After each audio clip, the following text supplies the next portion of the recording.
Hello, hello. My name is Emma and welcome to Stillwater. So, Stillwater is a game where you play as a detective, specifically Private Investigator Hugo Lauren, and you work with his assistants to solve this, I think, case involving a letter, some family curse, stuff like that. And so, this was originally a game made for a game jam, I think maybe a year ago, maybe more or less a year ago. And I played it then, but now I kind of want to go back into it, see what changed, because I think, like, revamped it, upgraded it, remastered it. I don't even know what the correct word is. So, yeah, let's just head straight in. Caretaker. I'm sorry, I can't stay here anymore, Nina. I feel like I'm going crazy. Calm down, if we can just talk it out. So many strange things keep happening, one after another. Every day there's this damn dripping sound. I thought it was just something leaking at first, but I check every faucet, every ceiling, everything, and still I hear it everywhere, constantly echoing in my ears. Please listen to me! Ma'am! Oh, but the water. That damn water. Water? Yeah, it's everywhere. Pools of it are all over the house, and every time I try to mop it all up, another will appear. There's no end to it. Oh, but it's at night. It's at night when it comes. Oh no! What is the it? Who will know? What are you talking about? I might know, because I've played the game before. I hear someone or something walking down the hallways at night. Maybe it's just my grandpa and his creaky old bone. The floorboards creak and he creaks. No, Nina, it's not him. I thought it was, but it's not. But I've seen it. That thing. I only glimpsed it once, but I'm more than certain. The thing is not your grandpapa, unless my grandpapa turns into a werewolf at night. Ever since that night, I would lock my door and pray would walk past my room. Grandpa, though, free game. I don't know what's going on, but I swear, it just keeps walking. Always walking on pools of water. Sometimes I hear them randomly. Their steps are erratic and faint, but I can still hear them. Just this steady pace up and down the halls. But I think recently it's no longer like that. What do you mean, ma'am? Every morning, I follow to see where the wet footprints lead. It walks towards something more clearly than before. It would walk down the halls, climb the stairs, and turn corners. All of it I'd follow.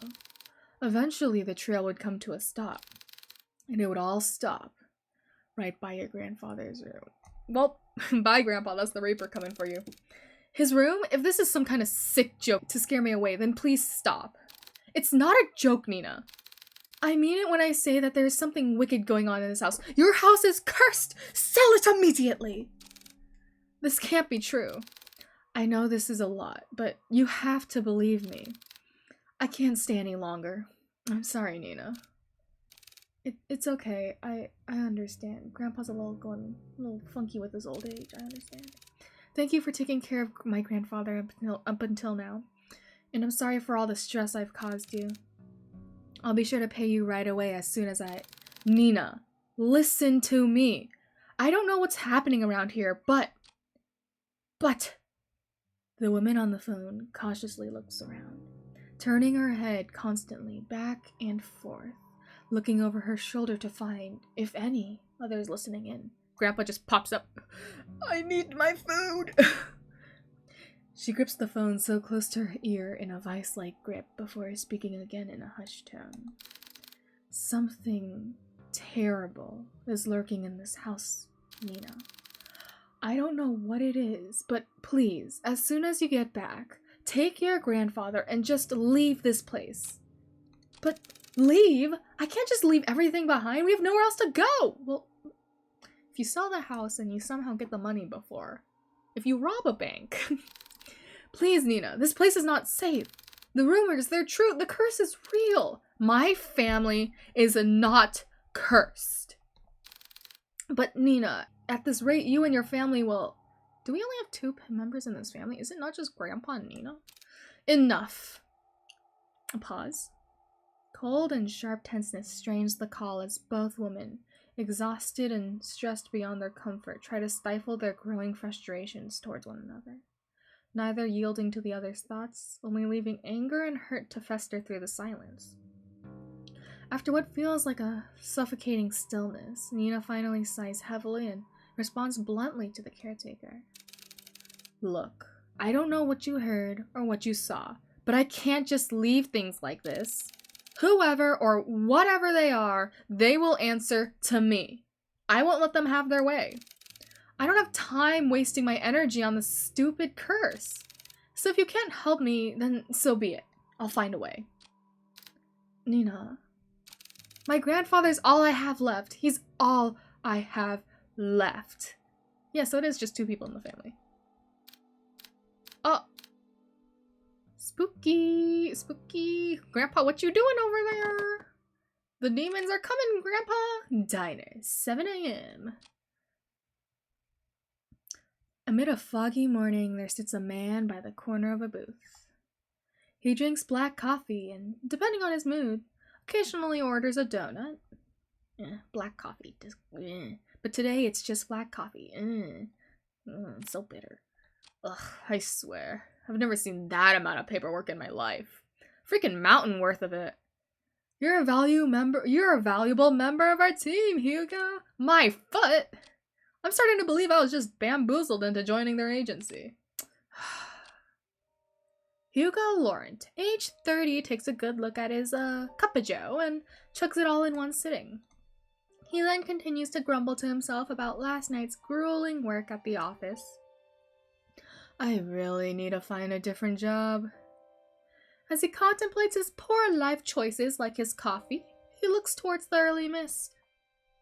There's something inherently terrifying about the fog to him, how it engulfs everything and nothing at all. Even if it disappears, it always leaves behind a trace. Does it? Is that how fog works? Because I don't know. Well, I guess do. Proof of it remaining. Even in a quaint little town like this, I can't even run from my fate, I guess. Hugo finally stares at the compiled newspaper clippings he put together. Some of them from recent events, but mainly all were past headlines of missing person cases. No matter how many times I see it, it's still just as hard to look at. Fixated case from case, he can't help but remind himself that there's a reason to all of this. Yeah. People that want to kidnap people. An all too personal reason. Yeah, Hugo want to kidnap you. No. Maybe. You know, actually, I don't know. Because I think this part is a little different from the main story where I don't think they explored Hugo's motives that much, but it's been a year, so I honestly don't remember. Seeing strange things comes with a price. Oh, his mouth moves. Did his mouth move before? I don't think it did, but I also don't remember. In the end, I'm the one doing this to myself. Sounds right. Mind if I join Kuya? Kuya? An annoyingly familiar voice interrupts his train of thought. He slowly looks up to see the one responsible, although reluctantly. Good morning, Hugo. Hugo scowls and turns away from him. He then gathers the file and shoves it back in his binder. Disgusting. How dare you interrupt my morning coffee? Meanwhile, yeah, there's a lot more movement, so it's like a lot of movement-based things that have changed. It's a lot more visual. Meanwhile, the tall man takes this as an initiative and sits at the opposite end of the booth. He greets the waitress passing by and orders himself the hefty body breakfast special. I said that so wrong. With an extra plate. As usual, the waitress is happy to oblige and goes back to the counter to relay his order. The man then looks back at Hugo. He sees the empty cup and the now jumbled newspaper clippings, all the while Hugo's trying to ignore him.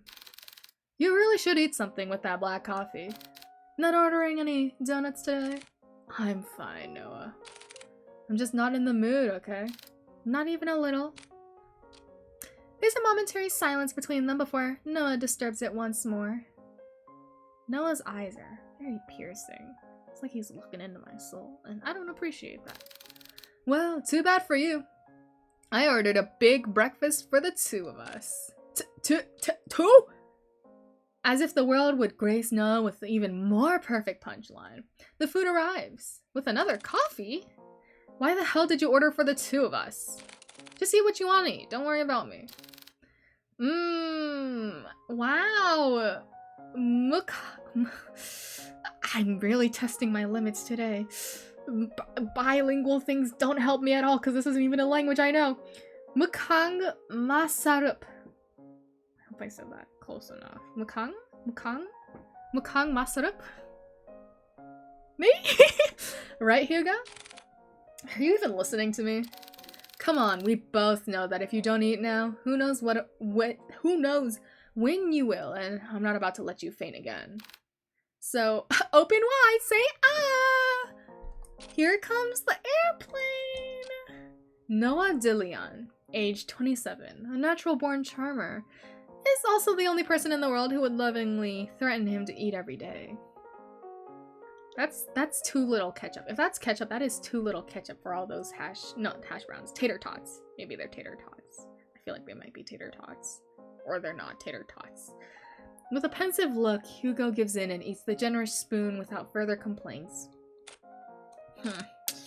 Yeah, it's good. Right? Right? Good food will always help cheer you up. Damn it, I got swept away again. Oh, by the way, the chief will be out for a business trip. She mentioned it'll be for a couple of days. When did she tell you this? I didn't hear anything about it. Yesterday, I think? Yesterday? She told me to sort out the cabinets yesterday. She didn't mention anything about a business trip. I guess it was a pretty sudden one. Well, I mean, she did tell me to tell you. And lucky me, I know where you go every morning. You know what? I'm not surprised anymore. Well, what do you want me to do? Technically, we have the day off. I'm gonna head back to the office. I no longer want to be in your presence. Even though there's so much food on the table and it's gonna go to waste if no one eats it. There's a couple of boxes I didn't get a chance to sort out. In that case, I'll come with you. Why? You could just rest for the day, you know? Lay in bed. That's about it. Just lay in bed. And pass up this opportunity to get to know you better, Kuya? Quit it. After this enlightening banner, the two of them finish their breakfast, pay for their meals, and head to Hugo's car. How'd you get here? How'd you get here, Leon? Leon? Leon? Literally, I just forgot his name. I think it's Leon. How'd you get here? Leon? Something. No, your last name is Leon. Something to Leon. God, I'm so bad at names. Oh, there we go. Noah. How'd you get here, Noah? Did you walk? As Noah opens the door to the passenger seat, he notices a bloodhound sleeping inside. The big dog stirs at the sound of the car opening and lazily stares at Noah. You're looking good as always. Oh, I'm sorry, big guy.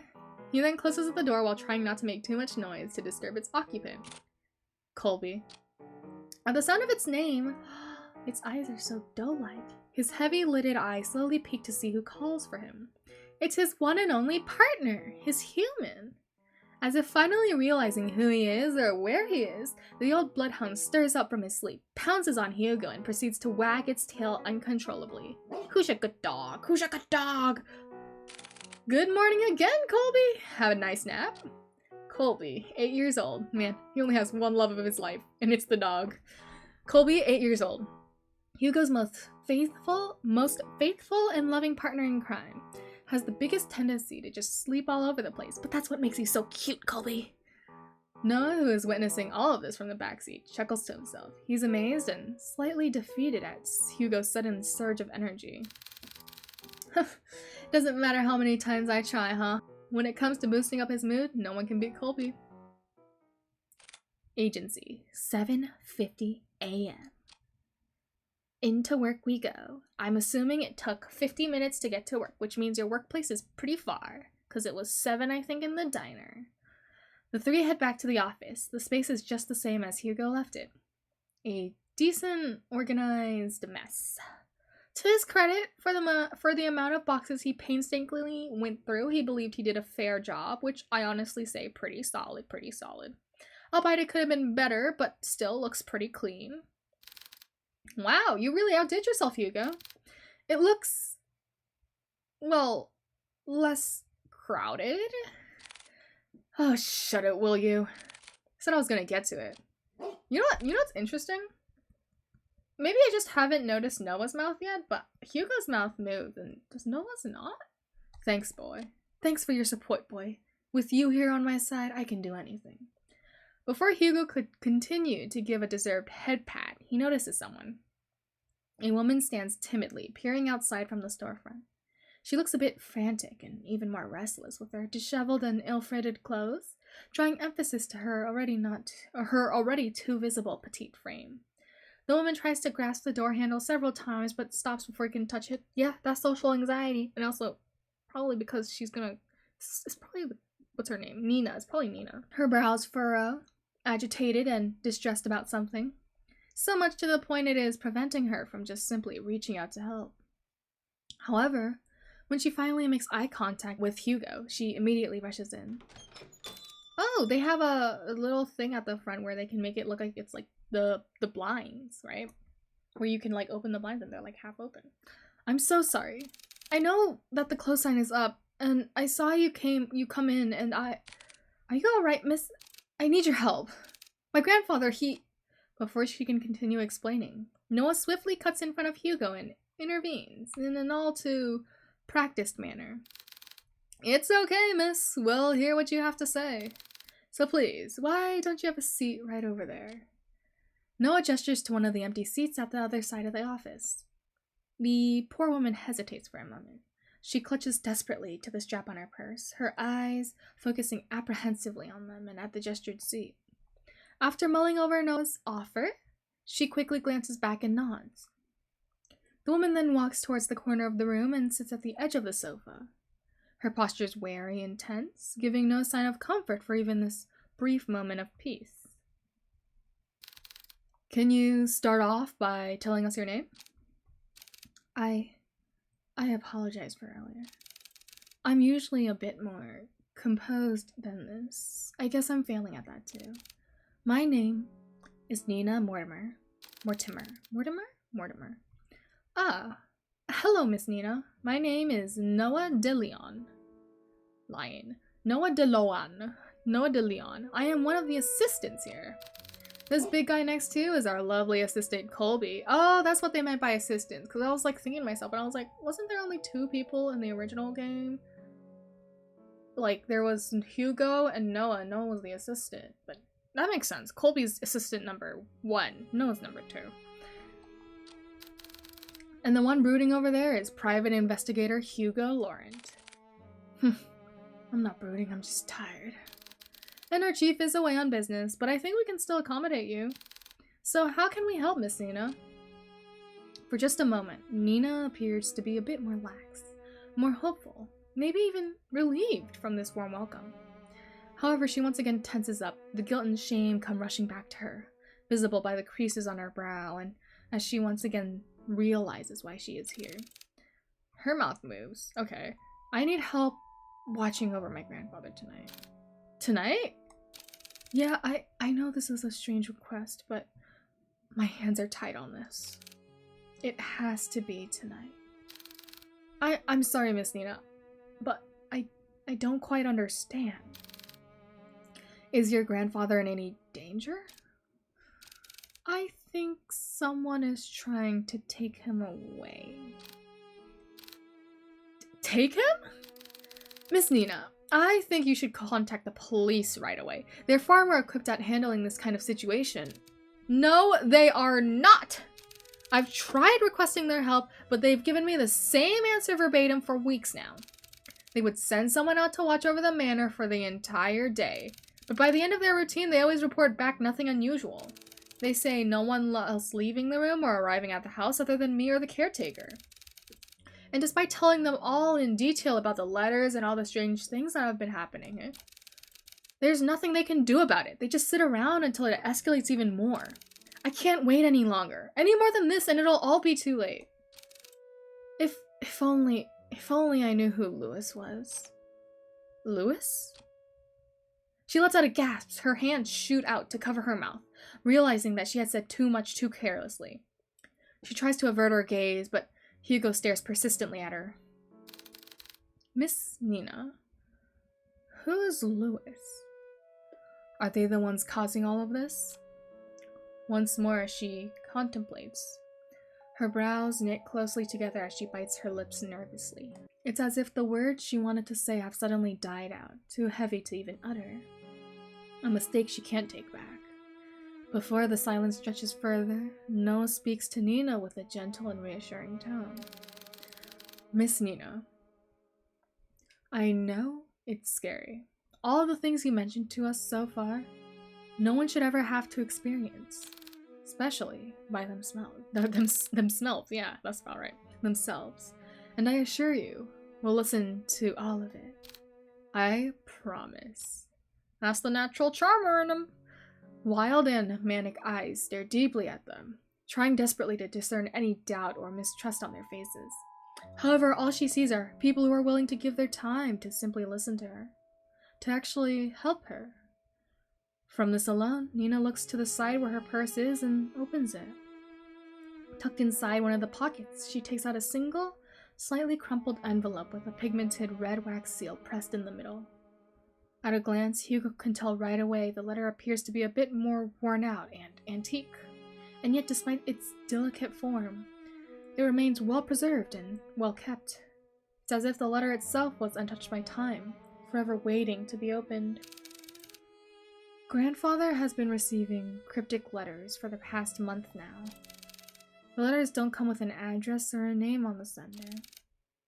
But this one, it's different from the rest. This one has the name Louis on it. As she hands over the letter, Hugo notices her hands shaking slightly. Nina's still avoiding his gaze, but he knows she's trying to be earnest. But before she can reach out, he senses it. A faint shift in the room, unnoticeable to the others, but all too glaringly clear to him. There's something wrong with this letter. Suddenly, Hugo recoils his hand away in pain, like being struck with something sharp, so spontaneously, so memorable, that even if the pain disappeared within seconds, a hint of it remains. Something so small, akin to the prick from a rose's thorn, or more like a paper cut. Are you alright? I'm sorry, I didn't mean to hurt you. No, I'm fine, Miss Mortimer. It's not your fault. It's not your fault. It's the ghost of paper cuts. Hugo stares squarely at the cut. A thin red line starts to form slowly by the top of his index finger, trailing down and stopping just above the first crease. A red so visible, it's taunting. That doesn't look like a normal paper cut to me. Let me get you a band-aid. It's fine, Noah. I don't need one. But really, it's fine. It doesn't even hurt that much. Noah takes one look at him before sighing exasperatedly, and sitting back down in his chair, still eyeing Hugo's hand. Hugo shrugs and returns his attention back to the letter, and this time nothing happens. For it to reach all the way here with just a letter alone, it's truly terrifying. Carefully, he removes the content of the envelope and unfolds it. At first, it looks like a normal written message.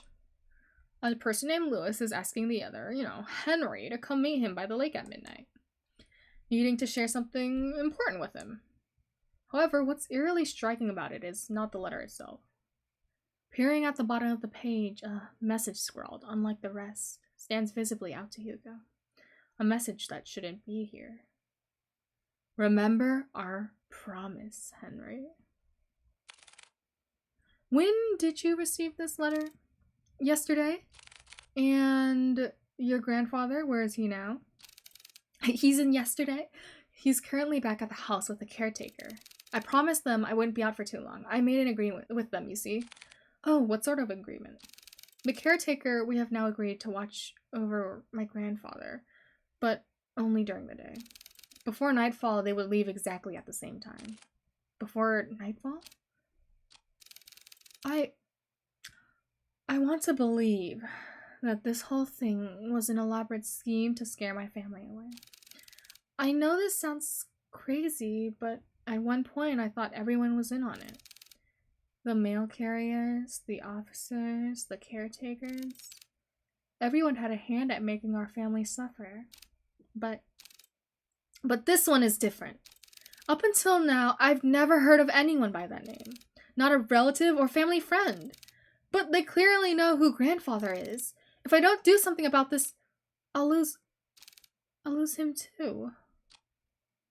Just by uttering the words alone, Nina begins to break down. The stress, the anxiety, the fatigue, all of it was finally catching up to her.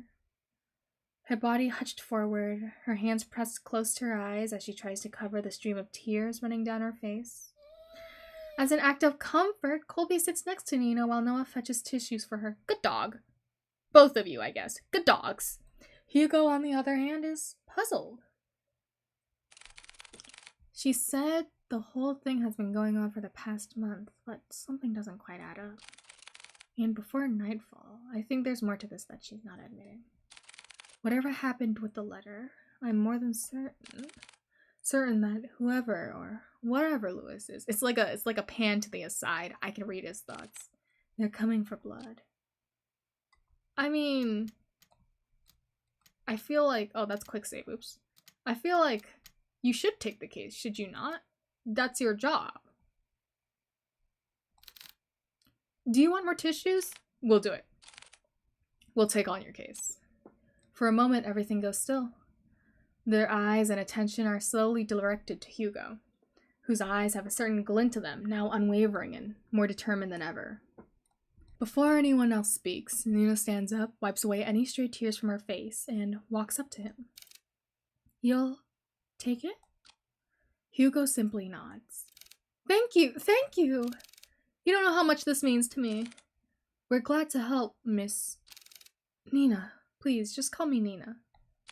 Well, Nina, we'll do our best. Nina smiles at Hugo in Noah in gratitude, her eyes renewed with a faint gleam. A hope that maybe things will change for her and her family for the better. Finally, maybe, they will get their lucky streak. However, before heading out, Nina reaches into her bag once more. She takes out a small piece of paper and a pen and hastily starts jotting down something. I'd best be going on my way now. I'll let my grandfather know ahead of time you'll be coming. Also, this is my address. I'll be sure to greet you all when you arrive. And thank you again, truly. She politely bows to them and walks out the office, already reaching into her purse for her car keys. Hugo watches from his desk as she goes to open the driver's seat. Nina looks back at the office window and takes one last look at Hugo. She waves slightly at him before pulling out of the parking lot and driving away.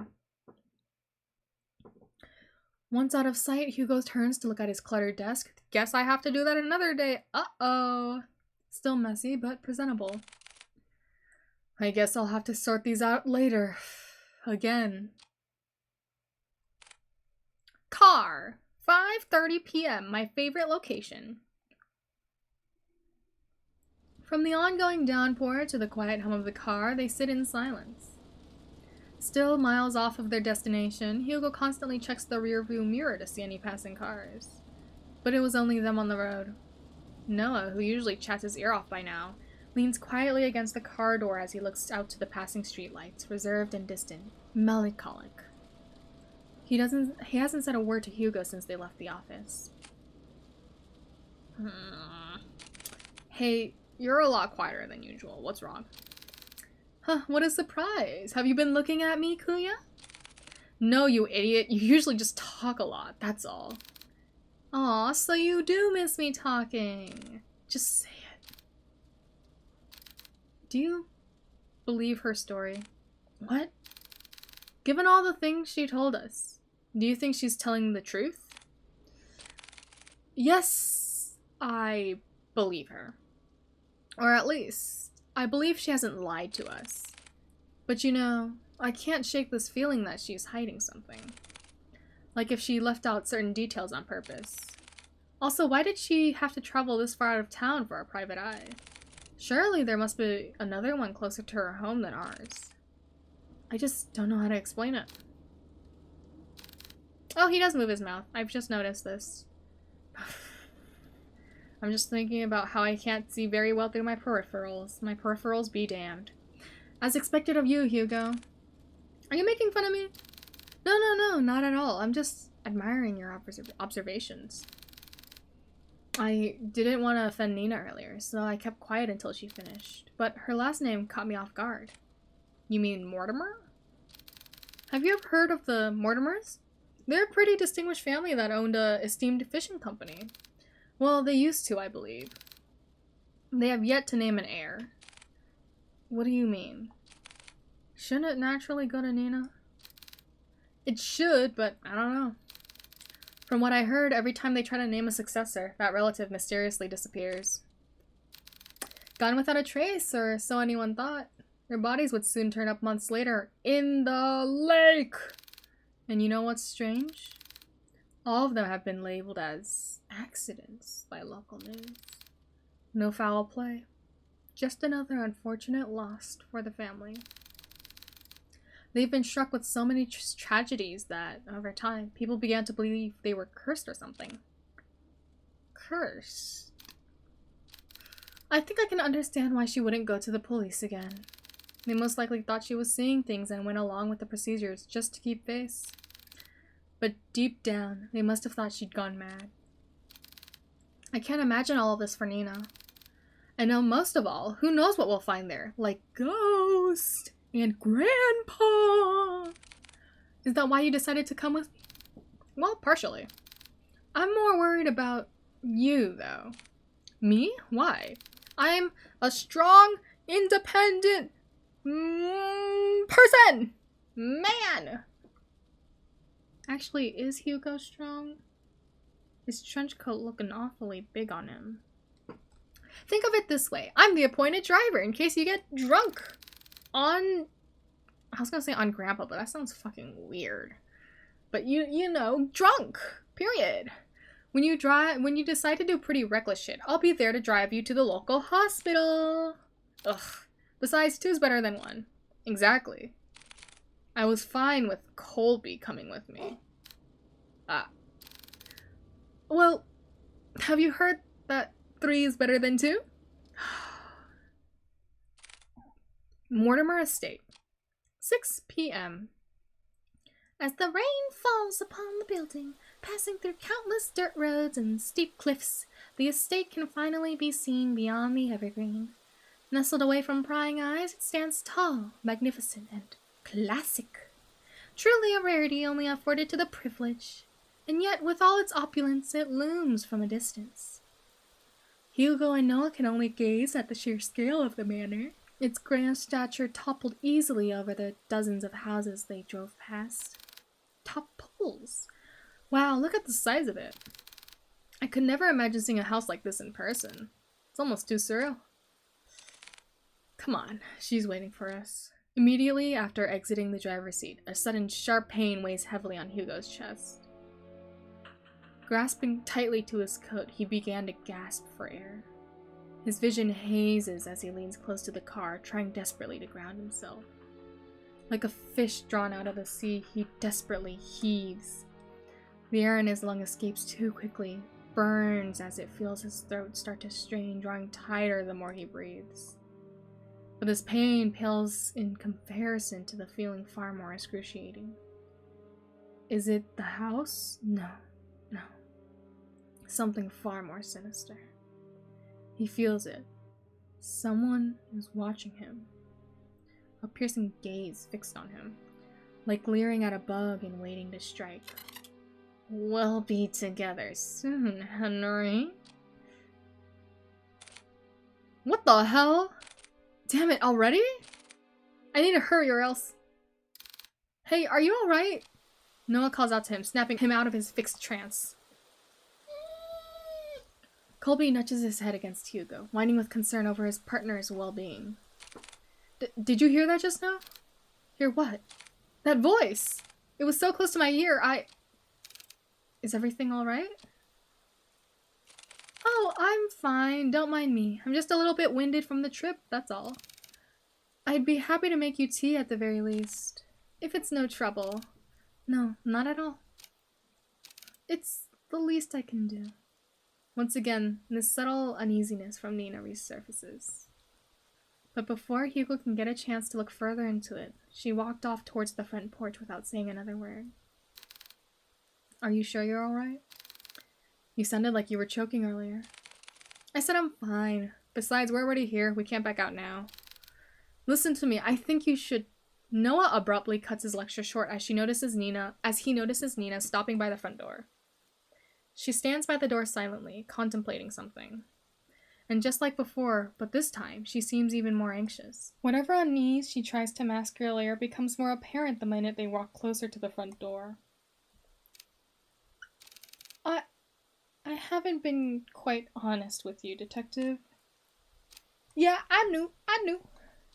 Just like before, as if carefully choosing her next words, she decides that in the situation, words are not quite enough. You'll see for yourselves what I mean. And with that, Nina enters the house, leaving the three to follow behind. Hugo's about to enter the foyer, when he feels a tug on his arm. Don't forget what I told you. If anything happens, let me know right away. You'll be the first to know. And with that, Noah releases his grip on Hugo. They proceed to head in, not knowing what awaits them beyond the door. Spooky flowers! Greeted with a brightly lit interior hallway, Hugo notes immediately that the interior is just as grand. Adorned with floral accents and antique furnishings, the house itself exudes the word of elegance.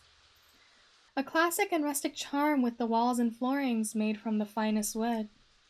Hugo can't help but gape when he walked in. However, he notices something even more distinct than the splendor.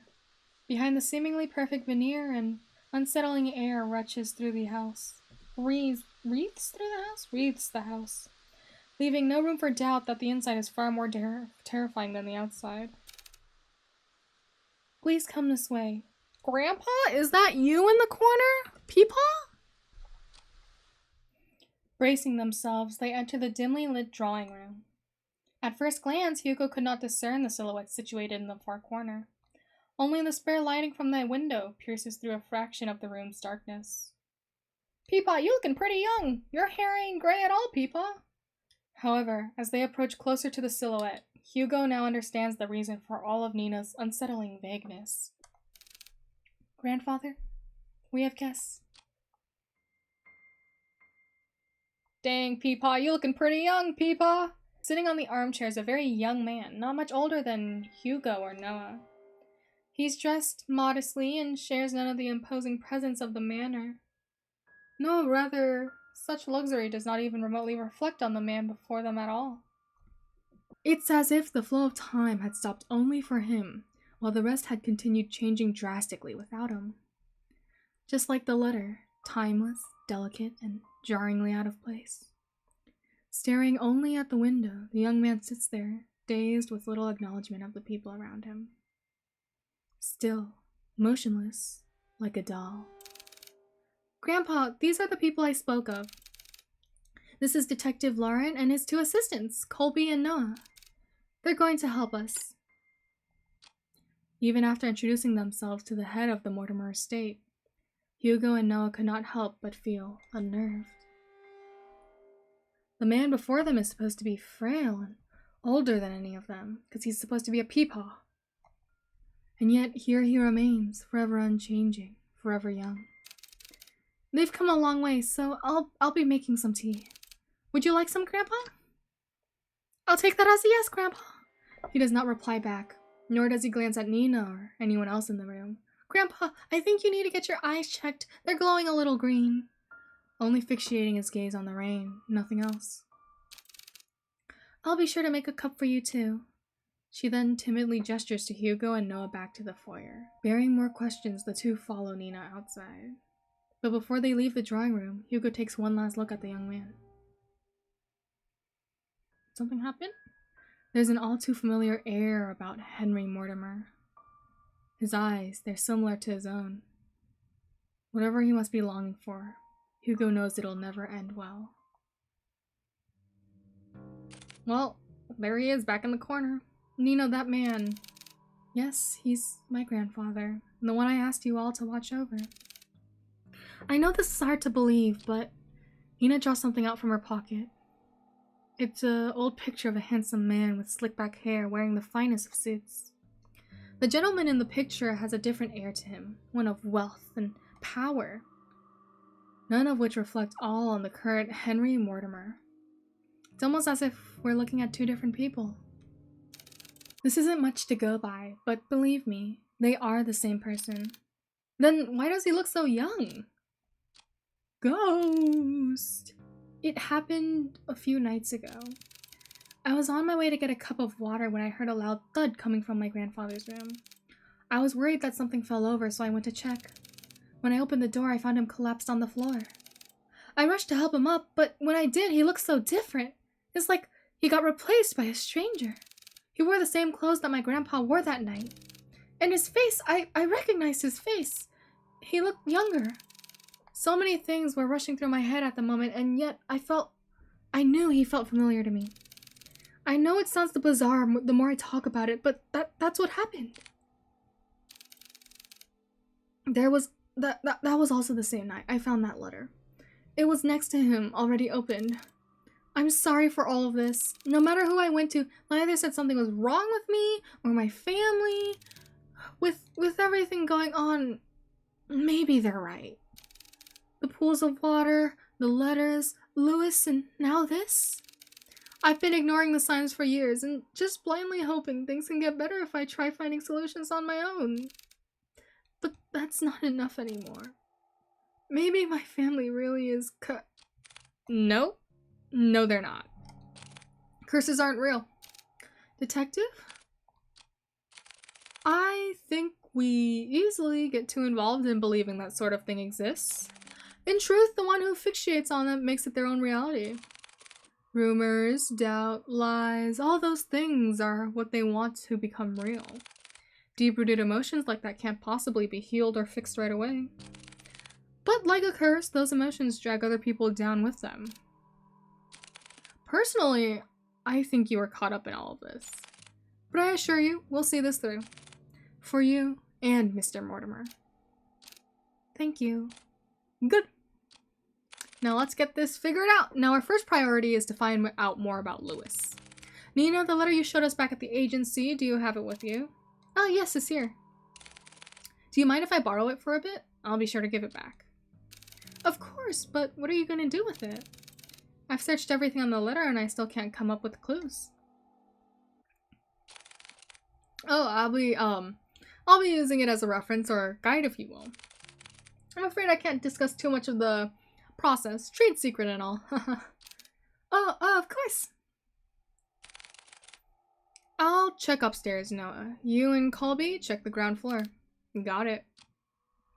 Before they leave to do their own investigations, Hugo grabs hold of Noah's shoulder. He leans in, close enough for Nina not to hear. Keep a close eye on Mr. Mortimer and Nina. Especially Nina. I don't want her to be dragged any more than she already is.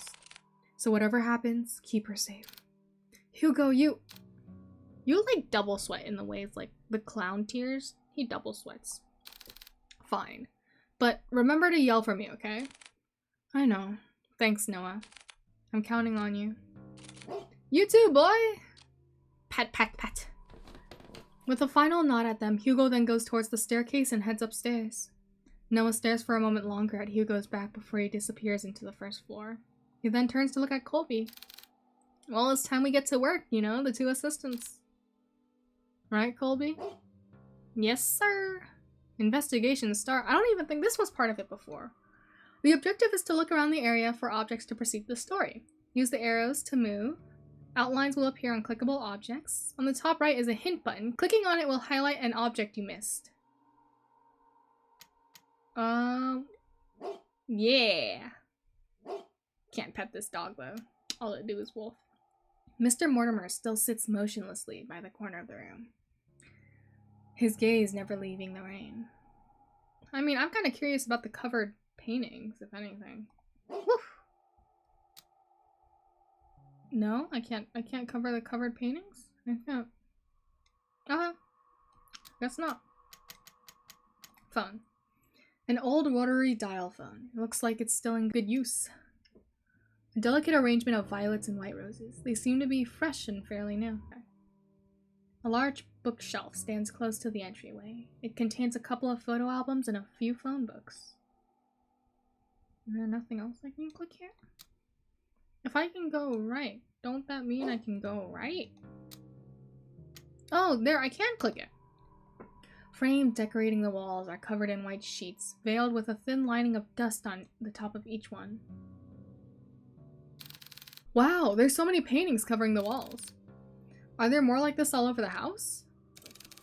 Yes, my grandfather commissioned many back in the day. But sadly, he doesn't do that anymore. Nina, I can't help but notice that the paintings are covered. How come?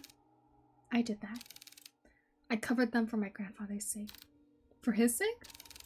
Yes, he was pretty obsessed with them, you see. There were times where he would mutter to himself and would just stare at the painting for days on end. It worried me so much that I had to cover them all. Since then, he hasn't stared at any of them. He just sits quietly, looking outside. I see. About the paintings, I've noticed they have a similar theme. They all had water in them. I know this isn't a coincidence since you've told us before, but if there's anything you know, anything at all, then please tell me. Noah, can I ask you a question first? Oh, sure, go ahead. Do you believe in mermaids? Mermaids? I don't suppose I do. Why? Casting her gaze on the floor, Nina anxiously fidgets and tightly clasps her hands together. She then briefly sighs and continues. Well, there's this story. Or rather, more like a fairy tale that my family has passed down. A fairy tale? Yes, well, it feels like one to me. It's about a fisherman who fell in love with a mermaid. Every day and every night, he would go out by the shore to gaze at her beauty, but one day she vanished, leaving him confused and heartbroken. Determined, he would sail away many seas for a chance to see her again. Sailing from coast to coast, new lands beyond and back, he would go. Not long after, fortune followed him throughout his journey and made him one of the wealthiest and most highly respected in his village. However, despite all the wealth he gained through his travels, he never found the mermaid again. She would only be a dream, nothing more. And that's the end of the story. Pretty short story. Doesn't end happily, but I guess there's a lesson behind all of it. I just never understood it. What do you think happened to the mermaid? I know it's an exaggeration, and yet I can't help but wonder. It's hard to say. I just feel bad for both of them. To be honest with you, I'm not a fan of sad endings. Me too, Noah! For me, I would wish the fisherman and the mermaid could see each other again. Or at least, that's what I think. Even if they weren't meant to be with each other? Yeah, I think so at least. I wouldn't want to imagine going through a journey all by myself. It's hard being alone. A journey all by yourself. As we pan over her to her peepaw. Mortimer Estate, 11:30 p.m. We've been in here for like 5 hours? Crazy. After searching vigorously through each of the rooms, he knew his findings would eventually lead him here. This is it. Hugo walks towards the nearest lampshade and switches it on. Dimly illuminated, he sees the extent of how lavish this part of the house is. From the customized window drapes to the vintage furnishings, to this pirate-like treasure chest. Everything here exudes that extravagance. But much like the interior Hugo has seen so far, he finds this one in particular reeks of it. Plastered from wall to wall, a gloom lingers. It's as if the room itself is moldering, despite its preserved nature. Speak, demon! Speak! Make yourself known! Bookshelf. A meticulously organized set of academic books, ranging from nonfiction to geography, are all on display. However, hidden away behind the vast collection are some children's fairy tales, all carefully kept. Speak, demon! Okay, there's a few things. Atop the fireplace, unblemished and unmarked by time, hangs a curious and familiar painting of a beautiful woman floating on water. Paper! Book! A leather-bound journal rests on the edge of the table. Its pages are torn out so haphazardly that the binding itself is starting to fall out. Pages! Paper! Scattered pieces of paper, all forgotten, lie waiting on the cold floor. Heavily etched markings are found scrawled all over the papers. Anything else? Tea! A pristine pearl white tea sits patiently by, untouched and unused for quite some time. Chest! A classic wooden chest lies at the foot of the canopy bed. Its lock still firmly holds, safeguarding whatever's inside. What else can I click? Window picture! An old photo of a lost time, a sweet summertime memory of a little girl with her beloved grandfather. I need to hurry. I don't want to stay here for too long. Mortimer Estate, 11:50 p.m. I've been here for a long time. Shuffle, shuffle. He searches and searches, and still there's no sign of Lewis. To Hugo, even if there is a fragment, a singular thread to that person, to their real selves, he could find them. But there's nothing. Shuffle, shuffle. Not one thing pertaining to him. Lewis was a figment of my imagination the whole time. It's as if the thought of Lewis barely existed at all. What is going on? I clearly sense that the presence from before, but it's gone again. Damn it, I wish I had more time. No. Calm down. It has to be here. I just need to focus. He ponders again, retracing every step and every little detail, hoping that he overlooks something. Yet all he knows is that the one tangible thing that connects him, that tethers so closely to this place, and most of all to Henry, is the letter. Words of promise, of love, all delicately etched onto a page, but tainted with a powerful and dark emotion that's been festering far too long. Yandere. Tainted. From the start of all this, Hugo believed that whoever Lewis was, they were the ones responsible. He thought he could find them and convince them to stop their haunting for good, to bring them peace and move on. However, that isn't the case anymore. The unnatural force that binds everyone so closely together in this place is not the curse of an angry spirit. No, it's something far more devious than that. As he takes the letter out from the envelope, he notices a change within. Bearing no foreboding threat at the bottom of the page, it looks like a regular letter, or rather what it once was. A sad and tragic love. If you can't come, then I understand. Things have gotten more complicated with your mother ever since she found out about us, right? I'm sorry, Henry, for everything. It hurts to see you so torn up like this. I would never hurt you or drag you along with me. If this is to be our farewell, then can I ask you one last favor? Could you keep my locket? I know this is selfish of me, but I'd like for you to have it. I'd be happy to know it's safe with you. My heart will forever be yours, Henry. With love always, Lewis. So this was the true letter. A small warmth emanates from the paper, wrapping closely around his fingers, quiet and soothing, very unlike the original, the fragment Hugo was searching for. Lewis, I'm sorry. You were also a victim in all of this, too. Please, if you can hear me. Lewis, if you can hear me, I need your help. Without warning, the sound of a click can be heard across the bedroom, as if something unlocked itself. Hugo turns his head towards the sound and sees the chest. Unlike the other furniture, its dark and rustic features have not been maintained well, left to rot on its own. Suddenly, he stops at the sound of a sweet voice whispering to him, beckoning him towards the fireplace. Towards the fireplace? Come here, my dear, sweet boy. I'm pretty sure that's not who I want to go to. Fuck no, do not go to the painting. Nope, stay focused, Hugo.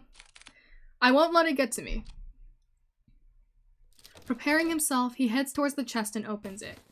Inside, scrambled together, are a bunch of notebooks and small trinkets. Hugo continues to rummage through when he stumbles across an old newspaper article.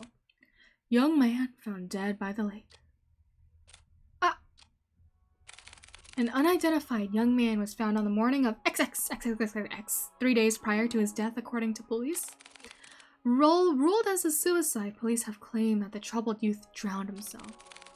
This is certainly a tragic loss. An unfortunate event indeed. No claims of his body has been made yet. Louis. By the corner of Hugo's eyes, he spots a bright glint buried underneath the clutter. He reaches for it. A locket. A locket of brilliant gold shines, unblemished, retaining a timeless luster. Inside it safeguards a picture of a young man with glasses, smiling brightly. This must be the locket that he was talking about. It's so pretty. I'm surprised it still shines like this. And this picture. Did he put this here? No, it might have been Henry. But why would he store it away like this? What should I do?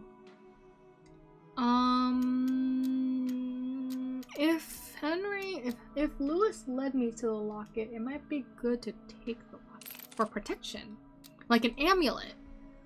I should probably hold on to this for now. Take it to him, please. Louis? A gentle but distant plea echoes in Hugo's heart. A forgotten ache of yearning and regret grips him deeply. Feelings not of his own start to rise like small ripples on a pond, wanting to be found again and remembered. Don't worry, I'll bring it to him. I'll make sure of it. Hugo's about to put everything back in the chest when he feels a wet and cold sensation crawling up his leg. Ah! Bug! What? Water? A pool of water relentlessly spreads across the floor, already seeping into the chest. Damn it, no! Suddenly, the lights turn off. A scream is heard, followed by a myriad of shouts. Hugo's about to call up to Noah, but stops at the sight of pale feet before him. Ew, look at those crusty toes! Looming over him stands a tall and ominous figure. His face is shrouded in complete darkness, devoid of any human emotion. Look at those dogs! It appears as a young man, but Hugo knows it's far from it. No, this very thing is trying to imitate a human form. Trying to be human. Hugo could only stare back. Paralyzed with fear, he's forced to watch the horror as it slowly creeps towards him. Just like before, the sensation of someone staring at him from within. But this time, it's drawing nearer. Do you have clothes, sir? Please put on some clothes. Itching ever so closely. Inching. The words to call to Colby or Noah fail to reach out. Lodged in his throat, he struggles in pain. With his breathing shallow, he tries to force his body to move. There seems to be a hole in your body, good person. And then it stops.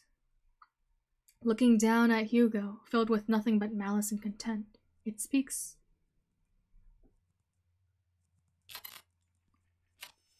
Don't get in my way. What do you mean don't get in my way? Look, I'm trying to play messenger here. And you know what they say? Don't shoot the messenger. Okay? All of a sudden, the door to the bedroom door slams shut and the entity disappears. The tension from his body finally releases its agonizing grip, and he gasps desperately for air. His vision blurs and his breathing is haggard. He staggers towards the door. He yanks at the handle several times, but it's tightly jammed. Fuck! Noah? Colby? To his dismay, he's only greeted with silence at the other end of the door. Damn it! From a distance, he faintly hears the sound of Colby's relentless barking as he gets further away from the house. Where you going, Colby? Hugo rushes towards the window. He tries to pry it open, but just like the door, a heavy force prevents him from doing so. Like being underwater. His movements slow and drawn out, as if being dragged down by that thing. Fuck this! Frantically looking around the room, he spots a nearby chair. Break it! Without a moment sooner, Hugo grabs the chair and starts to strike the window. Bit by bit, the window's cracks get larger with each blow, splitting off smaller pieces. What the hell is this thing made of? Plexiglass? Still trying to catch his breath, he musters all his strength he has left for the final blow. Damn you, just break already! Clearing out the remaining glass shards, Hugo peeks his head out to see any railing he can grab a hold of. However, he discovers instead that the wall adjacent is covered in ivy. Despite how heavy the rain has drastically become, he reaches out for it, grabbing a handful of the vines. Oh, that's slippery, boy, that's slippery. Carefully, he climbs out the window, gripping tightly and making sure he doesn't lose his footing. Yet to his luck, the patch of vines he clutches starts to tear away from the wall. Out of desperation, he finds his grip on another, but fails when his hands slip out of reach. Shit! Clamoring wildly as he loses grip of the ivy, he crashes down on the thicket of bushes. Air forced out of him, he heaves uncontrollably, trying to even out his breathing. But even that is laborious. An immense pain spreads out not only from his back, but his entire body. That's just old age, man. That's just old age. God, I'm getting too old for this. I told you. Although his body screams out in pain, he forces himself up. There's still time. I can do this. I have to do this. With staggering feet and haggard breathing, he makes his way to the place where it all started. The lake. To the lake, where this tragedy starts and ends. Lake. Unknown time. The rain pitter-patters. Finally entering through the park, Hugo calls out to Colby and Noah. Colby? Noah? Where are you? He hears faintly the sound of barking and echoes of people yelling in the distance. He rushes towards the echoes, guiding him towards the downpour. With his heart racing and blood rushing to his head, he finds his way to the lake. Drawing closer, he sees Nina giving chase to her grandfather. Unfortunately, she doesn't get too far as Noah stops her.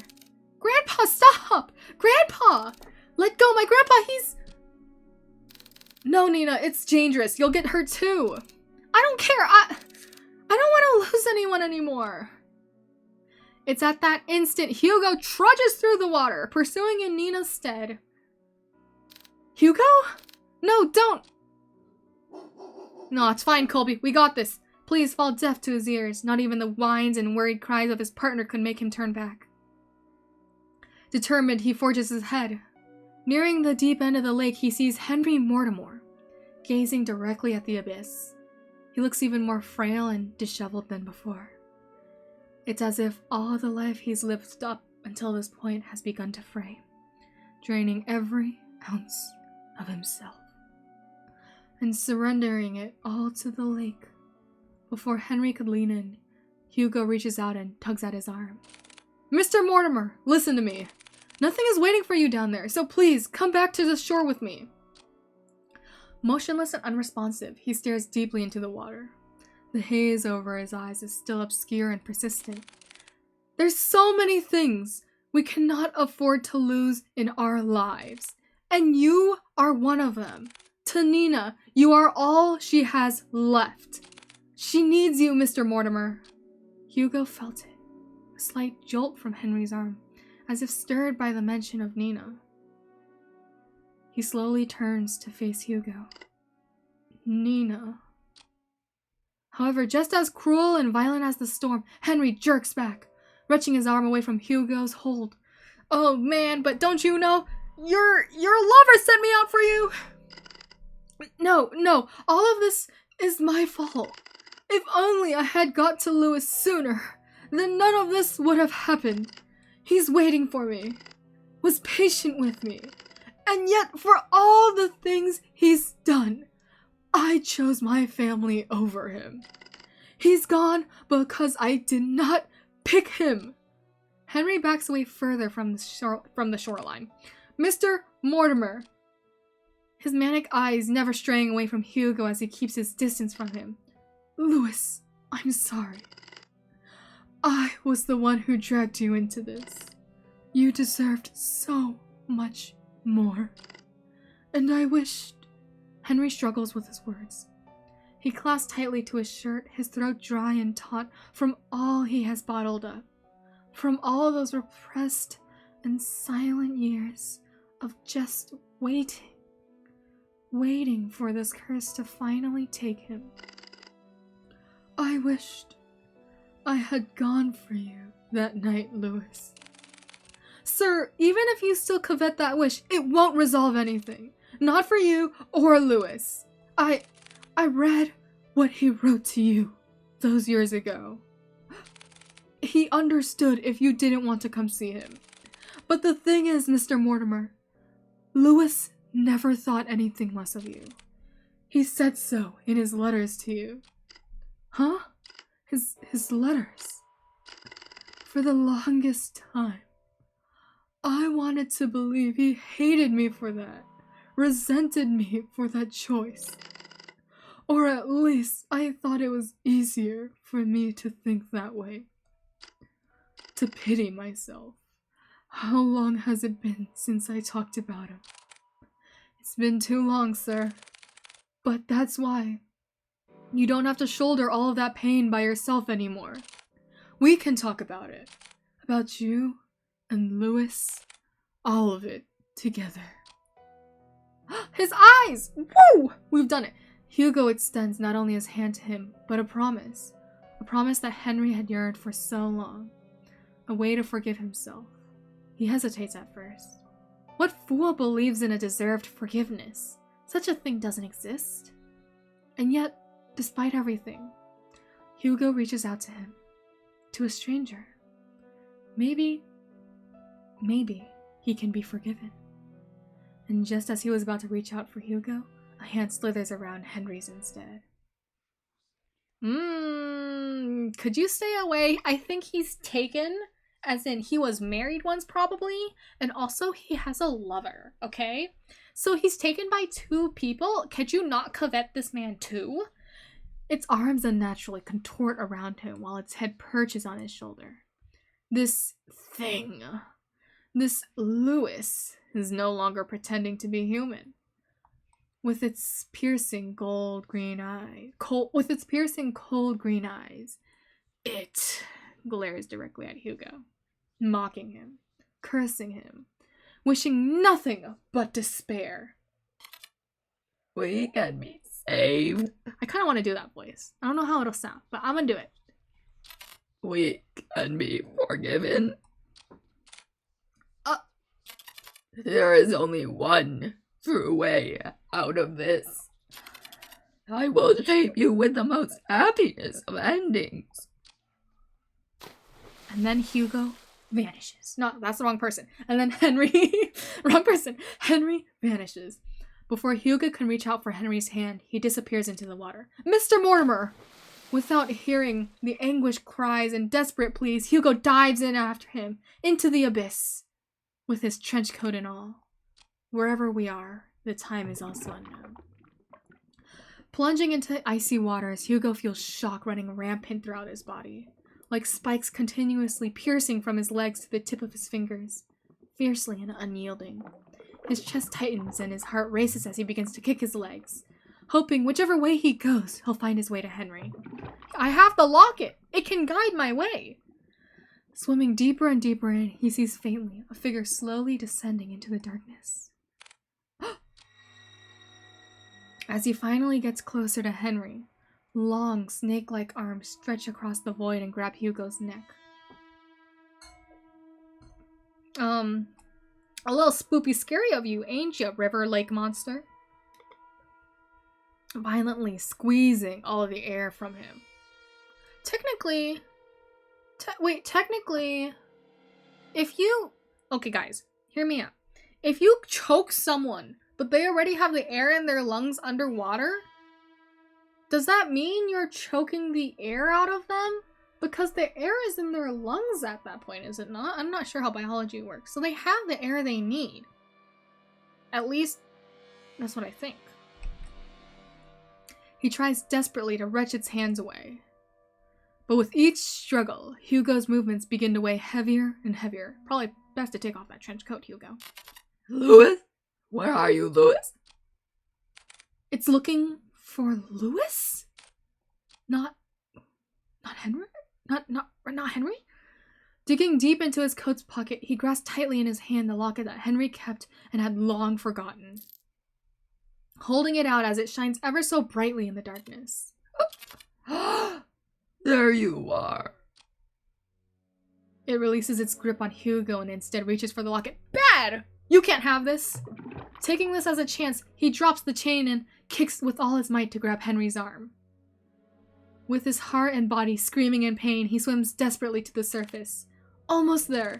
I just have to... As the light from the surface begins to blur, Hugo makes one last attempt to reach for it. With his limbs worn out and his energy spent, that is all he can do.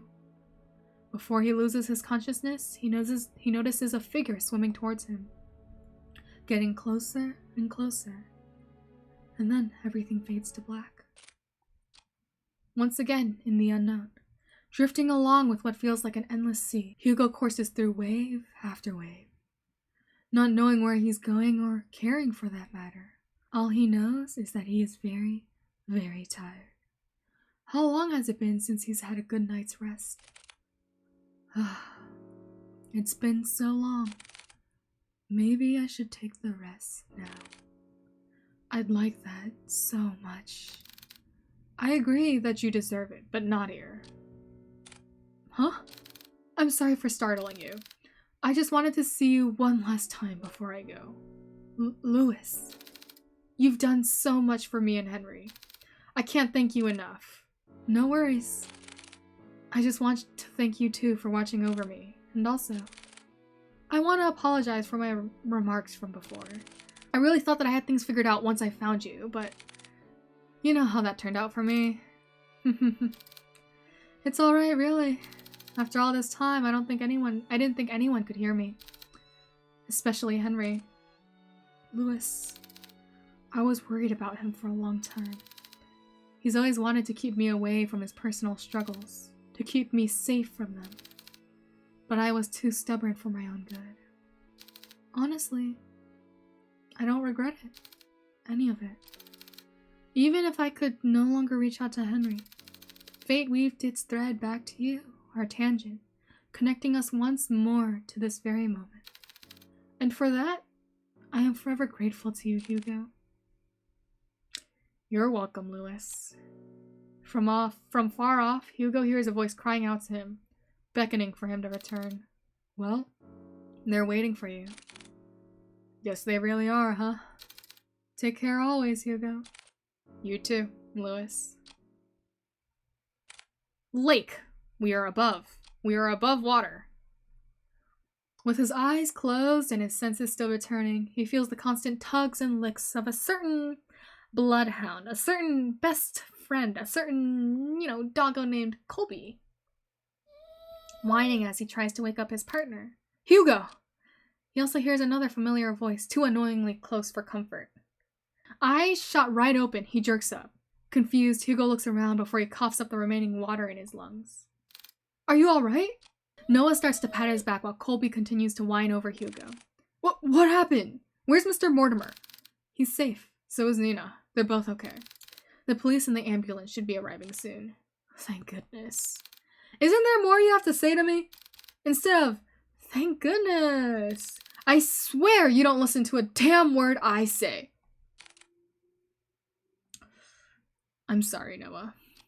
Exhausted, he lets out a sigh, then continues to pat Hugo's back aggressively when someone approaches them. Detective Laurent? Oh, Nina. There's someone I want you to meet. Behind her stands an elderly man. Frail in stature, he timidly looks to the side pensively as he ponders to himself. Although his youth has long faded, his eyes are what catches Hugo's attention. They're no longer a piercing, vicious green. Only eyes just like Nina's. Hello, Mr. Mortimer. Detective. I never got the chance to say goodbye to him. I always thought about it every day. What if Louis lived on in this world? What if he stayed a little longer with me? It's because of this constant mindset I dragged everyone down. And I kept hurting not only me, but Nina especially. I was the one who kept hurting her, the one to blame for all of this. But you... Man, I can't do old man voice, but I'm gonna keep trying. But you, someone I've never met, still went out of your way to save me. Not knowing my burdens or my faults. Thank you. Hugo reaches out to Henry and smiles brightly at him. It's my pleasure, sir. But before he lets go, Henry tugs at Hugo's hand one last time. I hope that someday You too will overcome it. You know? You know about my deepest, darkest secrets? The next day, 8 a.m. Well, good morning, Hugo. You're bright and early. Morning. With much fervor and haste, Hugo resumes writing on his notepad. Although by closer inspection, he looks like he's going to combust any minute. Are you writing up the report? Without looking up, Hugo responds back. Yeah, for the most part. You still need to write yours too. I will. But since I haven't had breakfast yet, and I don't like eating by myself, got us some food. Let me guess. 2 is better than 1? Bingo! Wow, Hugo, you're really catching on. I'm so proud of you. Oh, shut it, will you? I swear, if only I hadn't fallen off that goddamn window, maybe my report would have been shorter. Before Noah could begin to cut the bacon, he pauses at the mention of Hugo's report. Oh yeah, by the way, mind telling me what happened to Mortimer's window? I broke it. Well, that's obvious to me. What I don't understand is, why is it broken? Do you know how much it costs to repair a window like that? I know. It was really dumb of me. I'm sorry. Besides, I told Mr. Mortimer about it before we left. Honestly, I was expecting an earful from him, but he's a pretty calm old man now. And also the bill. And, surprisingly enough, he said it was okay. Ha ha ha. Lucky us, huh? So what? You just call it a day after all that? Thank you so much, Mr. Mortimer. You broke it, you pay for it. Would you chill? He said it was okay. Of course I'll pay for it. But each time I kept insisting, he just shrugged it off. Said that we already went through a lot for him, so this was nothing in comparison. Ugh. You know what? He's right. After all we went through, we deserve a little nap. But before he could walk away, he stops and sees a familiar person walking towards the storefront, carrying something with her. Nina! Good morning, you two! Just barely a foot through the door, a certain bloodhound stirs up from his resting spot and makes his way towards Nina, tail uncontrollably wagging. Ah, good morning to you too, Colby! Nina scratches behind one of Colby's ears, making his right foot unconsciously move on its own. Scratching an invisible but desirable spot for him. Good morning, Miss Nina. Morning. What brings you here this time around? Is everything all right with your grandfather? Yeah, he's doing pretty well, actually. Even better than before. We talked so much last night, I hardly slept at all. But honestly, it's been a while since I last spoke to him so freely like that. I hardly felt tired at all. That's wonderful to hear. Oh, but there's something else I want to ask the both of you for. To put it bluntly, I need your help. If you two aren't busy, I would like some company eating these. Inside a clear plastic bag are a stack of 2 boxes placed on top of one another. She opens the box on top and reveals a colorful array of neatly decorated donuts all lined perfectly. No cramped or squished spaces. A work of art in Hugo's eyes. Wow, that's so pretty. Donuts? They look so delicious. We're more than happy to eat these with you, Nina. Haha.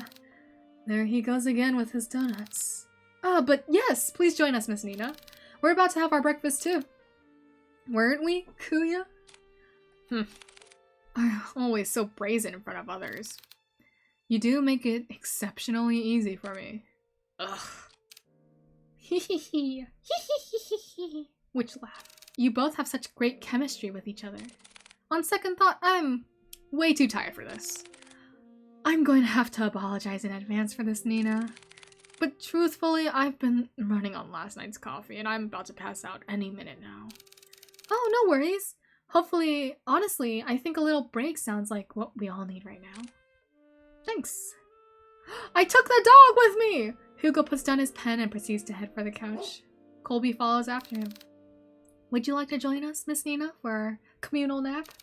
I would love to! I guess we can save these for later then? Yes, please do. From now on, it's nap time.